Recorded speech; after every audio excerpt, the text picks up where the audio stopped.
reka ngusobanurire. Ni ukuvuga ngo ibi bintu nakweretse aha ngaha ndagira ngo ujye ujya muri Binance ubibone. Iyo nkubwiye coin ni izina ryayo rya mbere ni iri ngiri. Ni izina rya coin.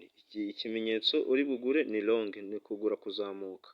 Aha ngaha leverage. Leverage nakubwiye ngo ujye ukoresha leverage ya gatanu. Leverage ya gatanu ni ukuvuga ngo aha ngaha mba nashyizeho leverage kubera ko ntabwo abantu bose bakoresha leverage ya gatanu, ariko kubera ko nyine kumenyeza leverage aka gakubo nyine ni uburyo bagukubira gatanu. Ni ukuvuga ngo iyo ukoresha leverage 20 ni uburyo bagukubira 20% bitewe na coin uko izamuka. Hano ni igiciro cyo kwinjiriraho. Ugomba kumenya ngo igiciro cyo kwinjira ni iki. Hano ni stop loss. Stop loss naberetse uburyo babisetinga, hanyuma hakazamo icyo bita target. Ibi byose ugomba kubimenya. Reka ninjire kuri Binance hanyuma tubirebe. Iyo winjiye kuri Binance ahangaha, ninjiye kuri Binance ureba ko igiciro cyo kwinjiraho yakirenze, iri kure cyane. Ubwo abinjiriye kuri 70 urareba ko nyine igeze kure, kubera ko target ya mbere yari 75, ya kabiri ni 78, ndakeka urabibona. Okay, ni ukuvuga ngo izina rya coin ryo ni iri ngiri, ni ibisanzwe niko yitwa, ni PERP USDT. Hanyuma ahangaha rero kuri dashboard yanjye ureba ahangaha hari icyo bita isolated. Isolated narayisobanuye muri video zatambutse. Ugomba kumikinga sure ko hano harimo isolated, nubwo hari amba nanditseho close ariko ntago ariko iyo ugomba gukoresha. Hano leverage ni iyi ngiyi nakubwiraga, iki kimenyetso ahangaha ni ukuvuga ngo leverage nyine ahangaha. Ahangaha ushobora kugira leverage, niba nkubwiye ngo leverage y'10 uraza ugakanda kuri kano ka gatanu, hanyuma ugakorozinga akangaha. Kureba ko igera kuri iyi ngiyi, igera kuri leverage ya 50, ariko sibyo nshaka kwereka. Reka dushyire kuri leverage 10, ukabikora gutya leverage 10.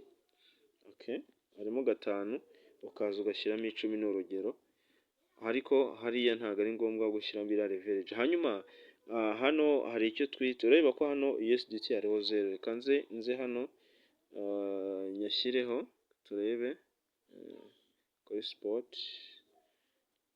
kugira ngo ubibone. Kadurebe kuri founding, n'ubundi kuri handi gushyira amafaranga, nshyira $5 hano. Hanyuma icyo uri buze gukora ni iki, wenda candlestick zo ntuzi kuzikoresha, kanze turebe gatoya.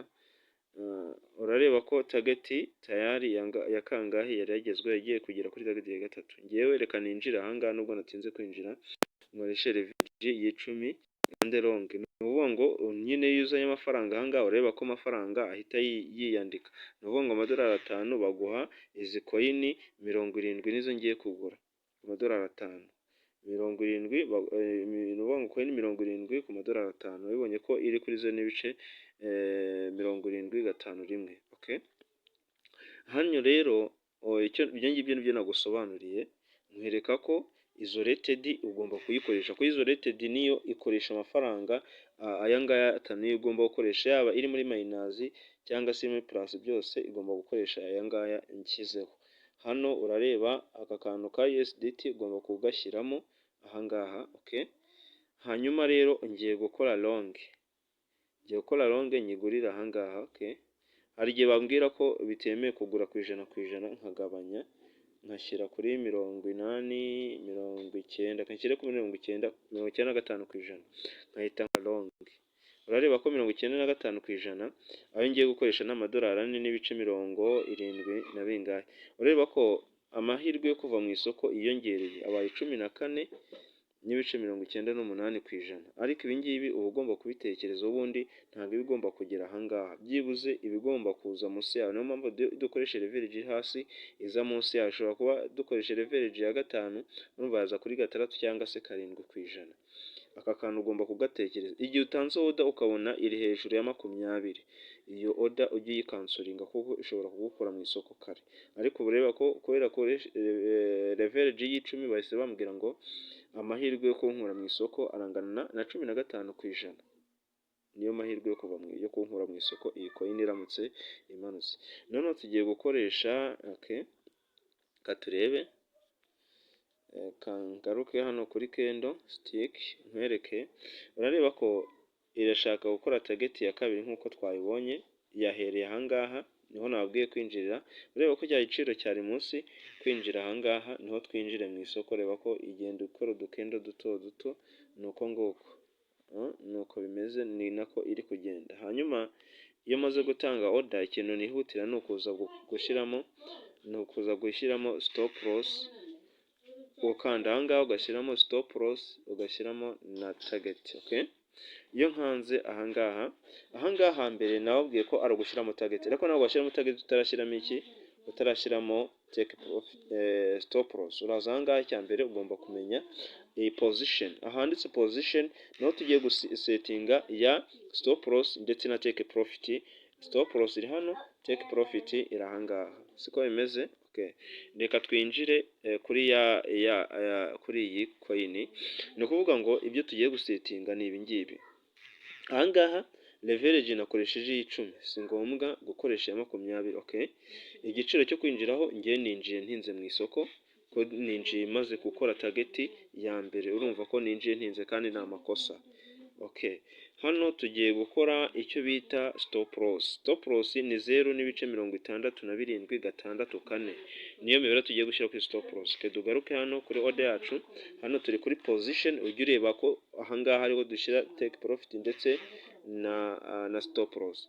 Stop loss ni iki, ugomba kwihutira gushyiramo stop loss 0.60, sorry gatoya, n'ibice 67.64, niyo stop loss nihiri. Urareba ko iramutse igeze ahangaha nahomba idolari n'ibice 90. Ubu urabona aya mafaranga ashobora guhomba ku madolari 4, hari igihe ubona ari menshi. Niyo mpamvu uba ugomba kumva leverage iri hasi, ukoresha leverage iri hasi birakorohera cyane. Hanyuma hano take profit nabwiye ko ushyiramo target ya nyuma. Hano take profit uraza ugashyiramo target ya nyuma. Target ya nyuma ni 0.7387, ariyo iyi ngiyi, niyo take profit. Ubundi profit ni iyi ngiyi, niyo target ya nyuma uba ugomba kuza gushyiramo, nicyo bita take profit ya nyuma. Uhita ubona nayo iri buze kunguka nigera hariya. Okay, ukaza ahangaha tugaho, ureba ko stop loss yashyizemo.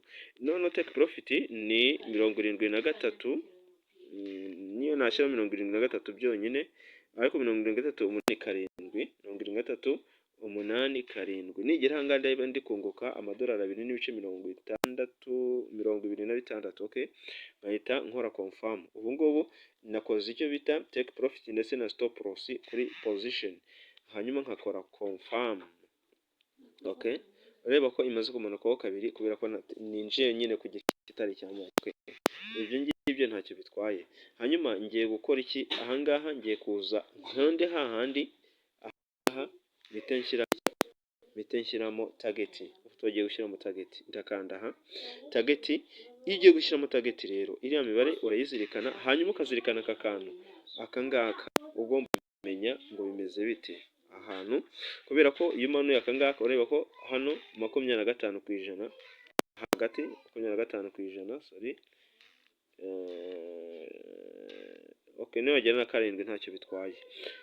Target ya mbere, okay, kubera ko yaharenze nshyiremo target ya kabiri.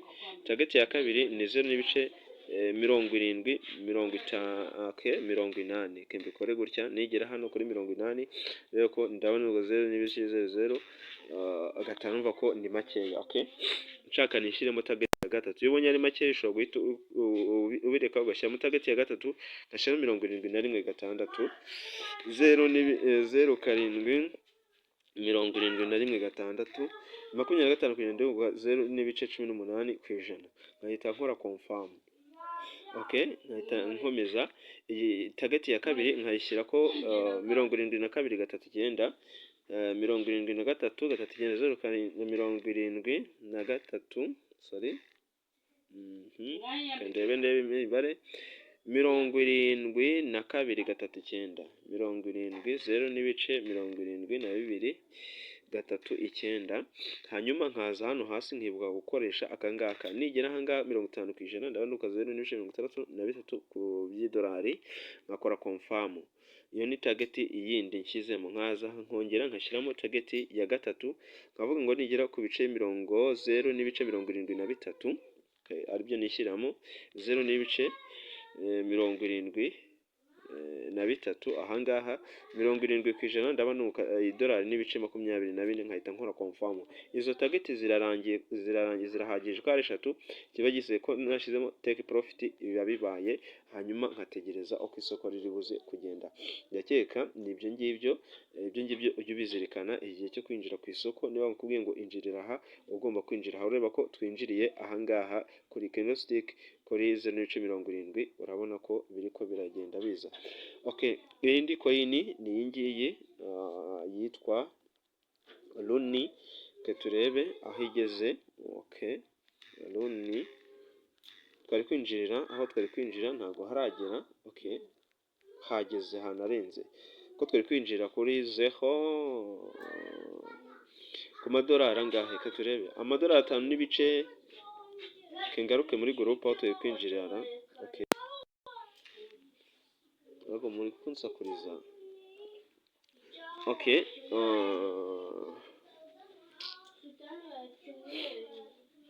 abana mwaretse kunsakuriza koko. Mujye ku ishuri. Okay, reka tugaruke kuri group turebe iyi Loni. Okay, niyo twari kwinjirira kuri iki giciro aba mbere. Igiciro cya mbere twari kwinjira ku isoko cyari iki ngiki, cyari amadolari 5 n'ibice 62.8 niho twari kwinjira. Ke turebe ni hehe kugira ngo ubibone neza, kugira ngo nawe ujye umenya igihe cyanya cyo kwinjira ku isoko.